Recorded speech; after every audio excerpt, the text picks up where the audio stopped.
Hello everyone, good morning, सुप्रभात and welcome back to my channel. I am Pooja और आज हम बात करने वाले हैं 31 अक्टूबर के सभी इंपॉर्टेंट करंट अफेयर्स के बारे में। करंट अफेयर्स स्टार्ट करने से पहले आप सभी लोगों को हैप्पी दीपावली। मेरी तरफ से, मेरे परिवार की तरफ से आपको और आपके परिवार को दीपावली की हार्दिक शुभकामनाएं। दीपावली का त्यौहार हर साल हम अमावस्या को, कार्तिक मंथ की अमावस्या को हम सेलिब्रेट करते हैं क्योंकि इस दिन 14 साल का वनवास पूरा करके भगवान श्री राम अयोध्या लौटकर आए थे। इसलिए आज हम दीपावली का त्यौहार मनाते हैं और इंडिया में ही नहीं, पूरे वर्ल्ड में हिंदुओं के द्वारा मनाया जाने वाला सबसे बड़ा जो त्यौहार है वो दीपावली का ही पर्व आपको देखने को मिलेगा। So happy Diwali once again. आइए स्टार्ट करते हैं आज के करंट अफेयर्स। आज 31 अक्टूबर है और 31 अक्टूबर को बर्थ एनिवर्सरी होती है सरदार वल्लभ भाई पटेल जी की। सरदार वल्लभ भाई पटेल जी की बर्थ एनिवर्सरी 31 अक्टूबर को है, इसलिए आज के दिन हम नेशनल यूनिटी डे या फिर राष्ट्रीय एकता दिवस के रूप में सेलिब्रेट करते हैं। और 2014 में इस दिन की शुरुआत की गई थी। सिंस 2014 हम नेशनल यूनिटी डे सेलिब्रेट करते हैं। सरदार वल्लभ भाई पटेल जी हमारे देश के पहले home minister and deputy prime minister of India रह चुके हैं और इन्हें 1991 में 1991 में हमारे देश का जो सबसे बड़ा सम्मान है, भारत रत्न सम्मान से सम्मानित भी किया गया था। सरदार वल्लभ भाई पटेल जी को ये जो सरदार का टाइटल है, उन्हें उनके बारदोली सत्याग्रह के कारण दिया गया है। उन्होंने बारदोली सत्याग्रह 1928 में लीड किया था और इसलिए वहां पर रहने वाली महिलाओं ने सरदार, सरदार का मतलब है लीडर, तो सरदार का टाइटल सरदार वल्लभ भाई पटेल जी को दिया था। सरदार वल्लभ भाई पटेल जी को हम आयरन मैन ऑफ इंडिया के नाम से भी जानते हैं, हिंदी में ने हम लौह पुरुष के नाम से भी जानते हैं। इसलिए हमने स्टैच्यू ऑफ यूनिटी का फॉर्मेशन भी किया है। स्टैच्यू ऑफ यूनिटी आपको नर्मदा नदी पर देखने को मिल जाएगी और 2018 31 अक्टूबर 2018 को हमने इस स्टैच्यू को अनवील करने का काम किया था, जो कि टॉलेस्ट स्टैच्यू है इन द वर्ल्ड। इसके अलावा सरदार सरोवर डैम भी आपको गुजरात में नर्मदा नदी पर देखने को मिल जाएगा। एंड सरदार वल्लभ भाई पटेल नेशनल पुलिस एकेडमी जो कि हैदराबाद में है, इसका नाम भी सरदार वल्लभ भाई पटेल जी के नाम पर रखा गया है। तो ये हमारे कुछ इंपॉर्टेंट डे थे। चलिए आज हमें क्या क्या डिस्कस करना है। तो सबसे पहले तो हमें गवर्नमेंट स्कीम डिस्कस करनी है। यहाँ पर गवर्नमेंट स्कीम के साथ साथ सीनियर सिटीजन की जो पेंशन है उसको भी इन्हांस करने की बात की गई है, वो भी हम देखेंगे। फिर हमें आज बात करनी है कुछ इंपॉर्टेंट इंटरनेशनल इवेंट्स के बारे में और इंटरनेशनल इवेंट के साथ साथ हम बहुत सारे एमसीक्यू डिस्कस करने वाले हैं। वीडियो के एंड में एक क्वेश्चन ऑफ द डे भी आपको मिलेगा जिसका आंसर आप मुझे कमेंट सेक्शन में दे सकते हैं। ओके, तो क्वेश्चन काफी सारे हैं तो हम एक एक करके सभी क्वेश्चंस को भी यहाँ पर डिस्कस करने वाले हैं। सो स्टार्ट कर लेते हैं आज का सेशन।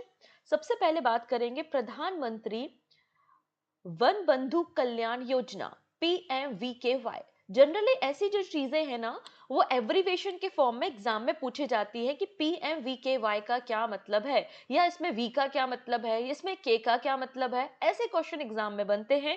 तो प्रधानमंत्री वन बंधु कल्याण योजना, रिसेंटली इसको 10 इयर्स कंप्लीट हुए हैं, 10 साल का सेलिब्रेशन यहाँ पे चल रहा है।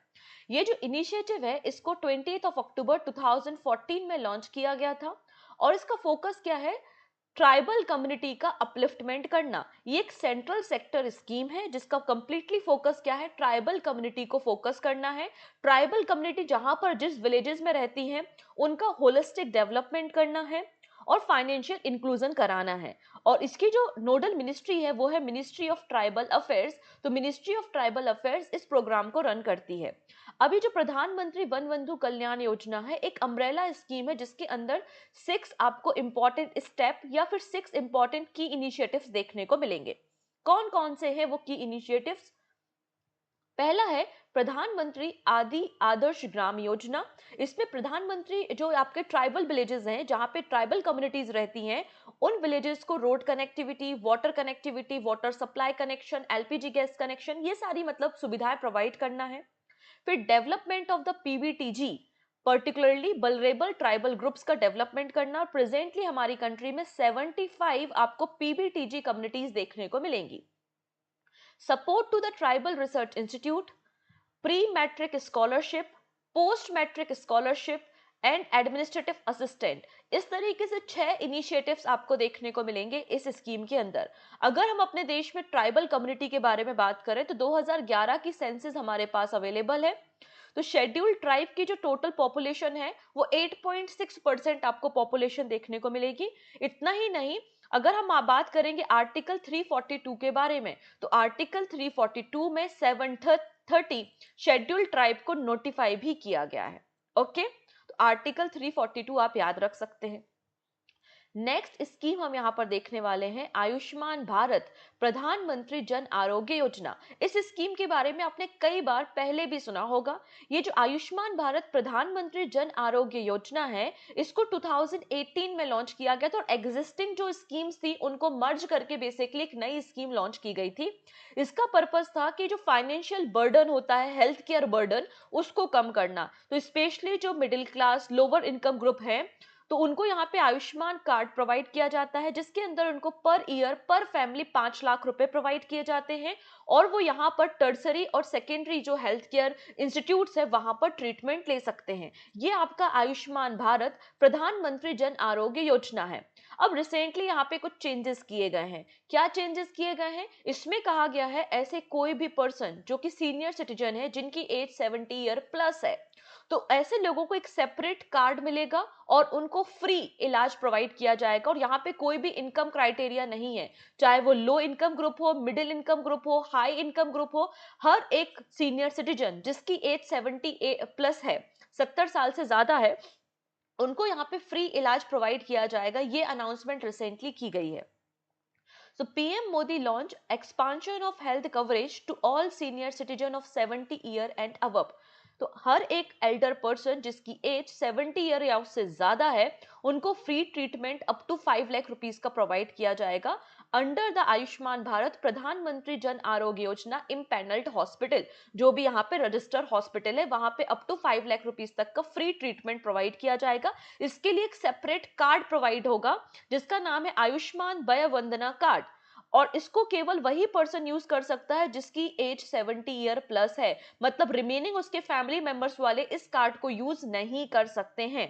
ठीक है, यहाँ पे कोई भी रिस्ट्रिक्शन इनकम का नहीं है। मतलब चाहे वो मिडिल क्लास हो, अपर क्लास हो, सबके लिए ये आपको आयुष्मान कार्ड देखने को मिलेगा और इसको पूरे देश में इंप्लीमेंट किया जा रहा है। एक्सेप्शन क्या है?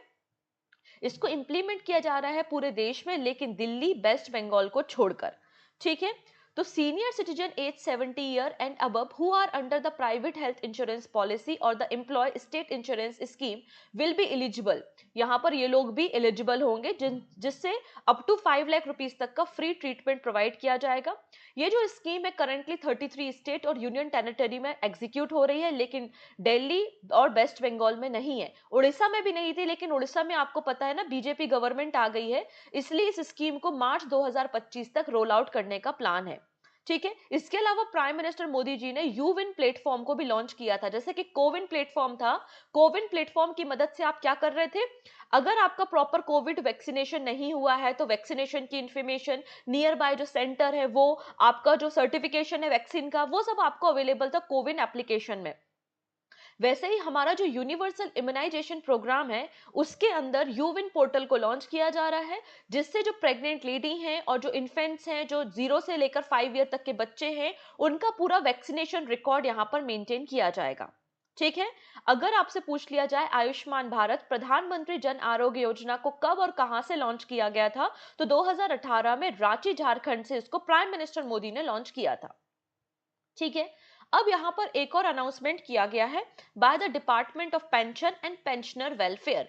क्या अनाउंसमेंट है? इसमें कहा गया है कि हम एक्स्ट्रा पेंशन देंगे सीनियर सिटीजन को जिनकी एज 80 प्लस है। ऐसे सिटीजन जिनकी एज 80 प्लस है, उनको एक्स्ट्रा यहाँ पर पेंशन प्रोवाइड की जाएगी। ऐसा अनाउंसमेंट किसने किया है? Department of pension and pensioner welfare ने। और ये एप्लीकेबल कब से हो जाएगा? जैसे ही पर्टिकुलर जो भी बेनिफिशियरी है वो 80 साल से ऊपर का हो जाता है, उसी मंथ से ये पेंशन स्कीम शुरू हो जाएगी। ठीक है, यहाँ पर आप देख सकते हैं एज ब्रैकेट्स के बारे में। 80 से लेकर अगर 85 इयर्स के बीच में कोई भी पर्सन है जिसको पेंशन मिलती है, तो उसके पेंशन को 20% इंक्रीज किया जाएगा, बेसिक पेंशन से 20% ज्यादा। 85 से लेकर 90 इयर्स के बीच में 30% ऑफ द बेसिक पेंशन, 90 से 95 के बीच में 40% of the basic pension, 95 to 100 के बीच में 50% ऑफ द बेसिक पेंशन, और 100 ईयर से ज्यादा अगर किसी की एज है तो उसको 100% of the basic pension extra मिलेगी। तो ये चेंजेस भी करने का प्लान गवर्नमेंट का हो गया है। ठीक है। राज्य विशिष्ट योजना, राज्य विशिष्ट योजना, ये योजना किसकी है? हरियाणा की है। आप लोग ने पराली की समस्या सुनी होगी। पराली मतलब आपका स्टेबल बर्निंग। जब आपने जैसे कि कटाई वगैरह करते, कल्टीवेशन करने के बाद जो भूसा वगैरह बच जाता है तो हम खेतों में आग लगा देते हैं, उसको ही हम पराली जलाना कहते हैं। तो इस समस्या का समाधान करने के लिए यहाँ पर हरियाणा गवर्नमेंट ने राज्य विशिष्ट योजना की शुरुआत की है। The scheme provide farmer with financial assistant, इसमें फार्मर को फाइनेंशियल असिस्टेंट मतलब फाइनेंशियल सपोर्ट प्रोवाइड किया जाएगा अगर वो अपने क्रॉप रेसिड्यू को प्रॉपर्ली मैनेज करते हैं। क्योंकि इसका पर्पस क्या है, यहाँ पे पंचायत को टारगेट ही दिया गया है कि आप अपने एरिया में जीरो बर्निंग टारगेट को आप लेके चलेंगे, जिसके बदले में पंचायतों को भी इंसेंटिव प्रोवाइड किया जाएगा फार्मर के साथ साथ। क्योंकि पिछले कुछ सालों में जो भी इनिशिएटिव हरियाणा गवर्नमेंट ने लिए हैं, तो पिछले साल के कंपैरिजन में 29% की गिरावट आई है। 29% यहाँ पर आप देखेंगे स्टेबल बर्निंग रिड्यूस हुआ है, तो ये एक अच्छी बात है। इसमें हमने क्या किया है, सभी जो पंचायत के विलेजेस हैं उनको 3 अलग अलग कैटेगरीज में डिवाइड किया है। रेड जोन या रेड विलेजेस, येलो विलेजेस और ग्रीन विलेजेस। तो ग्रीन विलेजेस वो विलेजेस है जहां पे पराली की समस्या नहीं है, लेकिन रेड और येलो विलेजेस जो है उनको आइडेंटिफाई किया जा रहा है और ऐसे फार्मर्स को हम इंसेंटिव प्रोवाइड करेंगे। तो panchayat in the red and yellow zone will receive incentive to reduce the stable burning incident। तो यहाँ पे रेड जोन की जो पंचायत है उनको 1 लाख रुपीज इंसेंटिव प्रोवाइड किया जाएगा, और जो येलो जोन की पंचायत है उनको 50,000 रुपीज यहाँ पर इंसेंटिव प्रोवाइड किया जाएगा अगर वो जीरो स्टेबल बर्निंग टारगेट को अचीव करती हैं। इतना ही नहीं, फार्मर को भी 1,000 रुपीज पर एकड़ यहाँ पे प्रोवाइड किया जाएगा अगर वो प्रॉपरली अपने रेसिड्यूज को मैनेज करने का काम करते हैं। और in addition incentive 7,000 rupees per एकड़ भी प्रोवाइड किया जाएगा अगर फार्मर्स एडॉप्ट करते हैं ऑल्टरनेटिव क्रॉप्स इन पेडी एरिया। मतलब जो पेडी एरिया है, अगर आप कुछ ऑल्टरनेटिव क्रॉप्स और क्रॉप डाइवर्सिफिकेशन दिखाते हैं तो आपको 7,000 रुपीज पर एकड़ भी एडिशनल इंसेंटिव प्रोवाइड किया जाएगा। ये सारी अनाउंसमेंट हरियाणा गवर्नमेंट ने रिसेंटली की है। ओके है जी। चलिए, आई नो आज आप लोगों को बहुत सारे काम होंगे, दिवाली का फेस्टिवल है, घरों में पूजा होती है, रंगोली लगानी होती है, घरों की सजावट करनी होती है, लेकिन आप 30 मिनट का टाइम तो निकाल ही सकते हैं अपने एग्जाम की प्रिपरेशन को और बूस्ट करने के लिए। इसलिए करेंट अफेयर्स देखना नहीं भूलेंगे। और ये आपके सभी वनडे एग्जाम के लिए है, चाहे वो एसएससी एग्जाम है, बैंकिंग एग्जाम है या कोई भी वनडे एग्जाम। इनफैक्ट अगर आप स्टेट पीसीएस एग्जाम की प्रिपरेशन कर रहे हैं तो भी हमारे ये करेंट अफेयर्स आपके लिए बेनिफिशियल है। इसलिए वीडियो को एंड तक देख रहे हैं और एक बार अपने फ्रेंड्स के साथ लिंक को शेयर करना नहीं भूलेंगे। और पहली बार आ रहे हैं तो चैनल को सब्सक्राइब कर लेंगे जिससे अपकमिंग क्लासेस के नोटिफिकेशन आपको मिल सके। अब बात कर लेते हैं पीडीएफ के बारे में। तो जो स्टूडेंट न्यू है, जिनको नहीं पता कि आज के क्लास के करंट अफेयर्स की पीडीएफ आपको कहां से मिलेगी, तो दो सोर्सेज है जहां से आपको पीडीएफ इजीली मिल जाएगी। पहला है पूजा जैन सीए 247, ये मेरा टेलीग्राम चैनल है, यहाँ से फ्री ऑफ कॉस्ट आप पीडीएफ को डाउनलोड कर सकते हैं। एंड सेकंड है पूजा जैन क्लासेस एप्लीकेशन, जो कि अवेलेबल है प्ले स्टोर पे। अगर आप इसको डाउनलोड करते हैं तो फ्री नोट्स वाले एरिया में आपको मंथली में वीकली करेंट अफेयर्स के साथ साथ डेली करेंट अफेयर्स भी वहां पर अवेलेबल है, आप इजीली डाउनलोड कर सकते हैं। मंथली मैगजीन के साथ साथ पीवाईक्यूज, पिछले 5 साल के अलग अलग एग्जाम में आए हुए पीवाईक्यूज और टेस्ट सीरीज भी आपको अवेलेबल मिल जाएंगी पूजा जैन क्लासेस एप्लीकेशन में। चलिए स्टार्ट करते हैं वापस से अपने करंट अफेयर्स को। India's first writers village open in the Dehradun. अब यहाँ पे राइटर्स जो लेखक होते हैं, ठीक है, तो लेखक विलेज यहाँ पे लॉन्च किया गया है। कहाँ पर? देहरादून में। तो इंडिया का पहला writer village was inaugurated in Dehradun by the former president of India Ramnath Kovind. Ramnath Kovind ji के साथ साथ उत्तराखंड के जो गवर्नर हैं लेफ्टिनेंट जनरल गुरमीत सिंह, और उत्तराखंड के चीफ मिनिस्टर का नाम है पुष्कर सिंह धामी। इन लोगों ने मिलकर इंडिया का पहला राइटर विलेज ओपन किया है देहरादून में। इनका पर्पस है, ये इस यूनिक विलेज का पर्पस है कि पूरे इंडिया से अलग अलग राइटर्स को अट्रैक्ट करना, उनकी क्रिएटिविटी को और भी ज्यादा इन्हांस करना। Across the India. तो एक तरीके से कल्चरल हब क्रिएट किया जा रहा है देहरादून में, ठीक है। इसके अलावा ये जो सेरेमनी थी जहां पर हमने राइटर विलेज को इनॉग्रेट किया, ये आपकी स्पर्श हिमालय महोत्सव के साथ कोइंसाइड हुई थी। मतलब उस दिन हम स्पर्श हिमालय महोत्सव को भी सेलिब्रेट कर रहे थे और इस ओकेजन पे एक बुक को लॉन्च किया गया है। बुक का नाम है Ram in the Himalaya. Book का नाम क्या है? Ram in the Himalaya. और इस बुक के ऑथर कौन है? तो निशांक इस बुक के ऑथर आपको देखने को मिल जाएंगे। चलिए, most most important question, Sohrai painting. ये आप जो पेंटिंग दिख रहे हैं, ये आपको सोहराई पेंटिंग देखने को मिलेगी। और सोहराई पेंटिंग जो है वो एक जीआई प्रोडक्ट है। कहां पर? झारखंड का, झारखंड स्टेट का आपको ये जीआई प्रोडक्ट देखने को मिल जाएगा। और रिसेंटली जो ब्रिक्स समिट हुई थी, प्राइम मिनिस्टर मोदी जो है वो कजान रशिया गए थे विजिट के लिए ब्रिक्स समिट में, और वहां पर उन्होंने रशिया के जो प्रेसिडेंट हैं उनको ये सोहराई पेंटिंग गिफ्ट की है। ऑब्वियसली बात है, जब कोई भी इवेंट कंक्लूड होता है तो हम कुछ गिफ्ट एक्सचेंज करते हैं ना। तो इंडिया के प्राइम मिनिस्टर ने रशिया के प्रेसिडेंट पुतिन साहब को during the BRICS summit Sohrai painting को गिफ्ट करने का काम किया है। आप यहाँ पे सोहराई पेंटिंग देख सकते हो। सोहराई जो शब्द है वो सोरो वर्ड से आया है, जिसका मतलब होता है drive with, to drive with a stick. इसका रिलेवेंस आपको जो है वो मेसो चाल्कोलिथिक पीरियड से देखने को मिलता है, ठीक है। लगभग 9000 से 5000 बीसी पूर्व इस पेंटिंग को किया जाता था। पहले एक केव पेंटिंग हुआ करती थी, मतलब जो ट्राइबल कम्युनिटीज हैं वो केव्स में इन पेंटिंग्स को किया करते थे। इसमें अगर आप देखेंगे तो नेचुरल चीजें आपको ज्यादा देखने को मिलती हैं। Forest, river, different kind of animals को यहाँ पे डिपिक्ट किया जाता है, ठीक है। जनरली यहाँ पे अगर आप देखेंगे जो इंडिजिनियस कम्युनिटी है इसकी प्रैक्टिस आज भी करती है झारखंड में, बिहार में और पश्चिम बंगाल और उड़ीसा में।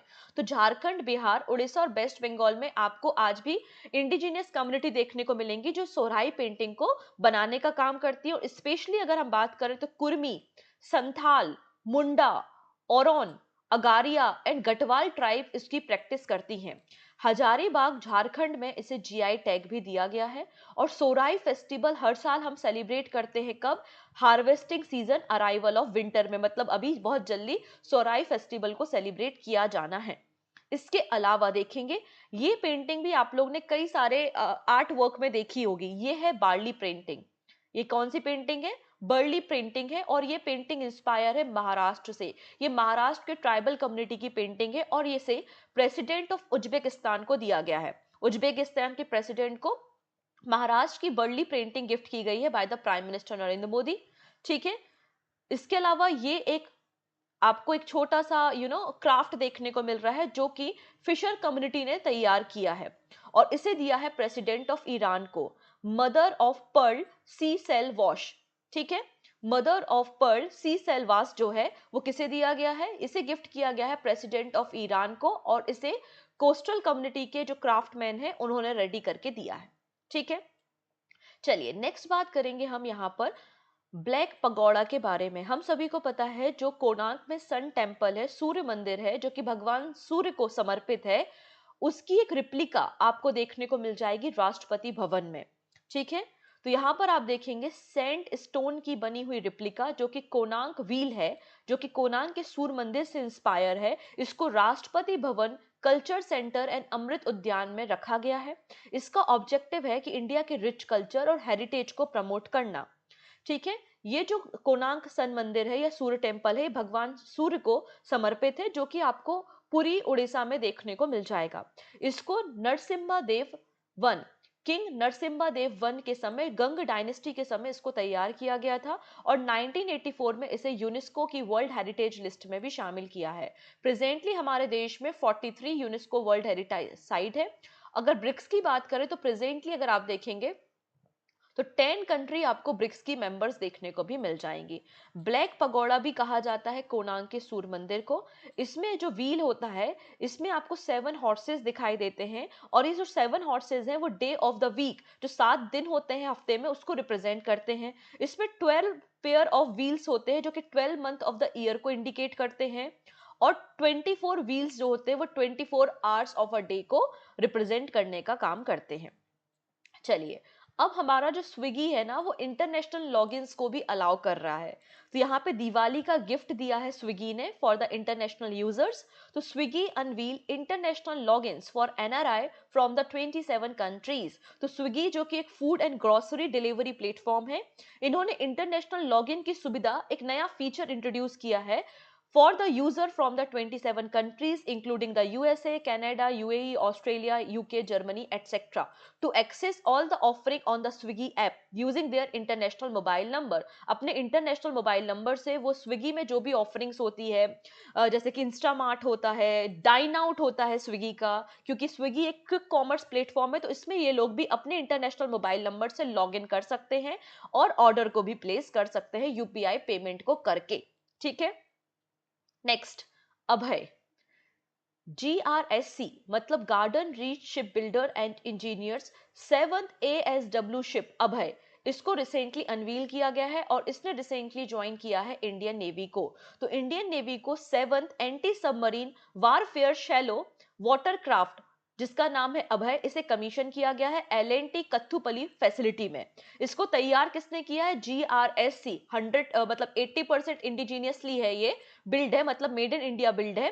Garden reach ship builder and engineers ने इसको डिजाइन किया है और डिप्लॉय किया गया है इंडियन नेवी के लिए। ठीक है, अब यहाँ पे साइन किया गया था एक कॉन्ट्रैक्ट 2019 में। तो 2019 में मिनिस्ट्री ऑफ डिफेंस ने GRSC कोलकाता के साथ 8 कितना 8 ASW शिप को डिजाइन करने का ऑर्डर प्लेस किया था और इस 7th नंबर की शिप जो है वो रेडी कर दी गई और कमीशन कर दी गई है बाय द GRSC। ठीक है, तो एग्रीमेंट साइन हुआ था 2019 में। इसका टारगेट था कि हमें 16 anti submarine warfare shallow watercraft को रेडी करना है। तो यहाँ पे दो अलग अलग कंपनीज को ऑर्डर दिए गए थे। पहला ऑर्डर जो है वो Kolkata based garden reach ship builder और इंजीनियर्स को दिया गया था और दूसरा जो ऑर्डर है वो कोचिन शिपयार्ड लिमिटेड को दिया गया था। तो GRSC जो है वो यहाँ पे अर्नाला क्लास की जो शिप्स हैं उनको बिल्ड कर रही है, वहीं कोचिन शिपयार्ड लिमिटेड जो है वो माहे क्लास को बिल्ड कर रही है। तो याद रखेंगे, कोचिन शिपयार्ड जो है वो माहे क्लास को बिल्ड कर रही है, वहीं GRSC जो है वो अर्नाला क्लास को बिल्ड कर रही है। अभी तक कितनी शिप्स को कमीशन किया जा चुका है, लॉन्च किया जा चुका है? तो माहे क्लास में माहे, मालवन, मंगरोल, मालपे और मुल्की, मालपे और मुल्की को रिसेंटली ही लॉन्च किया गया है। ये माहे क्लास है, इसको कोचिन शिपयार्ड ने रेडी किया है। ये अर्नाला क्लास है, अर्नाला, अंदरोत, अंजदीप, अमीनी, अग्रय, अक्षय और अभय, ये आपका अर्नाला क्लास है जिसको GRSC ने डेवलप किया। तो अभी तक इतने वेसल्स को लॉन्च किया गया है। 2019 के एग्रीमेंट के अनुसार 16 वेसल्स रेडी करने हैं, 8 ईच। ओके, नेक्स्ट, वज्र शॉट। यहाँ पे एक छोटी सी गन जैसा स्ट्रक्चर आपको दिखाई दे रहा है ना, यही है वज्र शॉट, जिसको रिसेंटली डिप्लॉय किया गया है इंडियन आर्मी और इंडियन एयरफोर्स के लिए। अभी स्वावलंबन 2024 एग्जीबिशन लगाया गया था भारत मंडपम में और उसमें ही वज्र शॉट को डिप्लॉय किया गया है, लॉन्च किया गया है। वज्र शॉट को डिजाइन किसने किया है? बिग बैंग बूम सॉल्यूशन ने। और यहां पर आपको देखने को मिल रहा है navy chief admiral Dinesh Kumar Tripathi, इन्होंने ही स्वावलंबन को एग्जीक्यूट करने, स्वावलंबन जो इनिशिएटिव या कॉन्फ्रेंस या एग्जीबिशन था, इसको इनॉग्रेट करने का काम किया था। अब ये जो आपकी गन है जो कि वज्र शॉट है, ये आपकी एक एंटी ड्रोन गन आपको देखने को मिल जाएगी, कंप्लीटली इंडिजीनियसली डेवलप्ड है और इसको बिग बैंग बूम सॉल्यूशन ने डेवलप किया है। इसकी रेंज आपको 4 किलोमीटर की देखने को मिल जाएगी। ये इजीली जो ड्रोन सिग्नल है उनको डिटेक्ट कर सकती है और जैम भी कर सकती है। ठीक है, डन। सो लास्ट न्यूज है आज की, India's Russell Gupta crowned first miss grant international 2024। तो मिस ग्रांट इंटरनेशनल 2024 जो टूर्नामेंट या फिर जो एक पीजेंट कंपटीशन था वो बैंकॉक थाईलैंड में हुआ था और first Indian and third Asian जो इस टाइटल को जीती है वो पंजाब जालंधर से बिलोंग करती हैं और उनका नाम है रशेल गुप्ता। आप उनकी पिक्चर देख सकते हैं। इसके अलावा इन्हें कई सारे और भी टाइटल्स मिले हैं, जैसे कि miss top model, best in the ramp walk, beauty with the purpose and best national costume. ये सब यहाँ पे टाइटल भी रशेल गुप्ता को दिए गए हैं। ठीक है, चलिए अब बात करेंगे शॉर्ट न्यूज विद MCQ। आप लोग ने बाघ बकरी चाय के बारे में तो सुना होगा ही। तो बाघ बकरी टी ग्रुप जो है इसे जनरेशनल लेगेसी अवार्ड दिया है for outstanding contribution to the Indian economy from the Hurun India. तो हुरुन इंडिया ने जनरेशनल लेगेसी अवार्ड किसे दिया है? बाघ बकरी टी को दिया है। अब ministry of housing and urban affairs ने यहाँ पे स्वच्छता दिवाली शुभ दिवाली कैंपेन की शुरुआत की है 20 अक्टूबर से लेकर 3 नवंबर के बीच में। अमिताभ बच्चन जी ने ANR नेशनल अवार्ड किसे दिया है? चिरंजीवी जी को दिया है हैदराबाद में, उनके तेलुगु फिल्म के कंट्रीब्यूशन के कारण।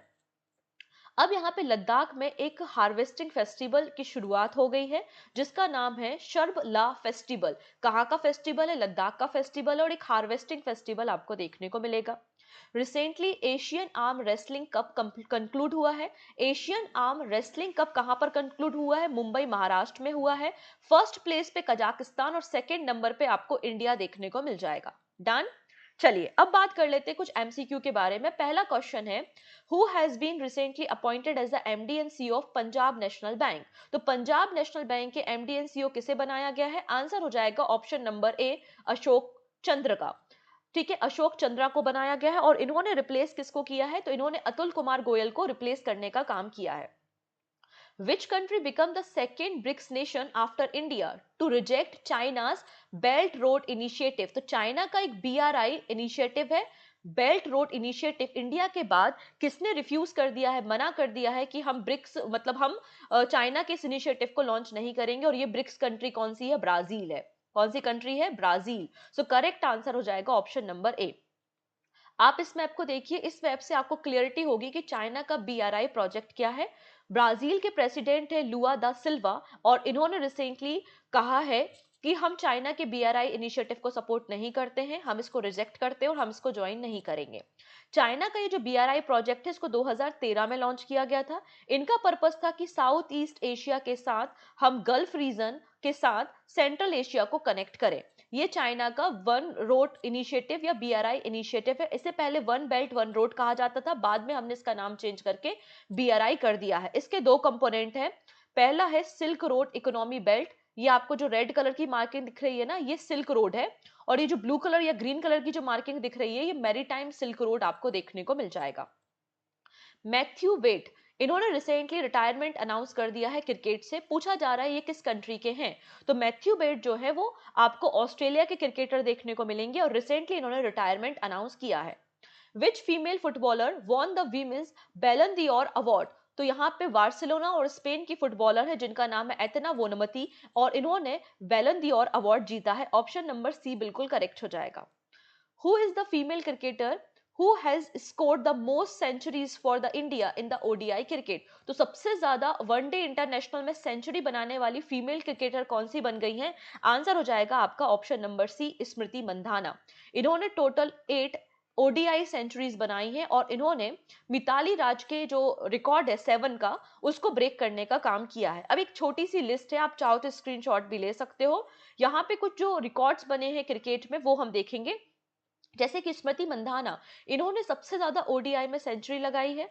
ठीक है। शफाली वर्मा, इन्होंने फास्टेस्ट डबल सेंचुरी लगाने का रिकॉर्ड बनाया है। हार्दिक पांड्या, ये पहले हैं जिन्हें ऑलराउंडर कैटेगरी में ICC वर्ल्ड नंबर 1 रेटिंग की गई है। जसप्रीत बुमराह, ये 10th नंबर के आपके बॉलर देखने को मिल जाएंगे जिन्होंने 400 इंटरनेशनल विकेट्स को लिया है। रविंद्र जडेजा, ये पहले इंडियन लेफ्ट आर्म स्पिनर है जिन्होंने 300 विकेट टेस्ट विकेट्स लिए हैं टेस्ट क्रिकेट में। और विराट कोहली, इन्होंने 27,000 इंटरनेशनल रन को कंप्लीट किया है। तो ये अभी कुछ रिकॉर्ड्स बने हैं तो आप इन्हें पढ़ सकते हैं। Which food delivery platform has introduced international login? International login feature किसने इंट्रोड्यूस किया है? तो स्विगी ने इसे इंट्रोड्यूस किया है। Option number B. What is the name of campaign recently launched in India to raise awareness about the dyslexia? तो dyslexia एक डिसऑर्डर होता है, ब्रेन डिसऑर्डर होता है जिसमें सामने वाला जो है वो रीड राइट करने में, मतलब जो वर्ड्स लिखे हुए हैं उनको पढ़ने में समझने में कंफर्टेबल नहीं होता। इसके लिए एक कैंपेन शुरू किया है जिसका नाम है act for dyslexia. Option number A is the right answer. ठीक है। ये जो इनिशिएटिव है इसको सपोर्ट कर रहा है UNESCO, Mahatma Gandhi institute of education for piece and sustainable development. ठीक है। इसका पर्पस ये है कि हमारे देश में लोगों को अवेयरनेस दिलाना। नेक्स्ट है, यहां पर एक और कैंपेन की शुरुआत हुई है। ठीक है, this Diwali with my Bharat. This Diwali with my Bharat, A Diwali my Bharat के साथ ये इनिशिएटिव भी डॉक्टर मनसुख मंडाविया ने लॉन्च किया है 27 ऑफ अक्टूबर से लेकर 30 ऑफ अक्टूबर के बीच में, क्योंकि हम पहली एनिवर्सरी सेलिब्रेट कर रहे हैं माय भारत पोर्टल की। माय भारत पोर्टल को 31 ऑफ अक्टूबर को लॉन्च किया गया था 2023 में। ठीक है, तो माय भारत पोर्टल को भी एक साल आज हो गए हैं। नेक्स्ट है, which of the following leading consumer payment complete it's merger with north east small finance bank. तो इस न्यूज को हमने पहले भी कवर किया था। North east small finance bank का मर्जर अप्रूव कर दिया गया है, और ये मर्जर किसके साथ हो रहा है? स्लाइस के साथ। Option number B is the right answer. Who will take charge as the next managing director and the CEO of Bharti Airtel? तो भारती एयरटेल के 1 जनवरी 2026 से नए मैनेजिंग डायरेक्टर कौन बन जाएंगे? आंसर हो जाएगा ऑप्शन नंबर डी, शाश्वत शर्मा। ठीक है, नेक्स्ट है, AAI airport authority of India के नए चेयरमैन कौन बन गए हैं? आंसर हो जाएगा option number C, Vipin Kumar. Next, Fiji का हाईएस्ट सिविलियन अवार्ड रिसेंटली किसे दिया गया है? ये न्यूज हमने कल डिस्कस की थी और यूट्यूब कम्युनिटी पोस्ट में भी मैंने इसको पोस्ट किया था। आंसर हो जाएगा Shri Shri Ravishankar. Option number D is the right answer. Next है, प्राइम मिनिस्टर मोदी ने रिसेंटली रशिया के प्रेसिडेंट को ड्यूरिंग द ब्रिक्स समिट क्या गिफ्ट किया है? तो सोहराई पेंटिंग को गिफ्ट किया है, जो कि झारखंड का GI पेंटिंग है। Option number C. Union Minister of State for Science and Technology Dr. Jitendra has inaugurated the new campus of India's first Biomanufacturing Institute in which city? तो इंडिया का पहला बायोमैन्युफैक्चरिंग इंस्टीट्यूट कहां पर सेटअप किया जा रहा है? आंसर हो जाएगा मोहाली में। Mohali is the right answer, option number B. And this is your question of the day, जिसका आंसर आप मुझे कमेंट सेक्शन में देना नहीं भूलेंगे। Best sport league of the year CII ने किसे दिया है? 4 लीग्स मेंशन है। सही आंसर आप मुझे कमेंट सेक्शन में बता सकते हैं। जाते जाते कमेंट सेक्शन में आंसर करना नहीं भूलेंगे। And once again happy Diwali to all. मिलते हैं नेक्स्ट वीडियो में। Take care.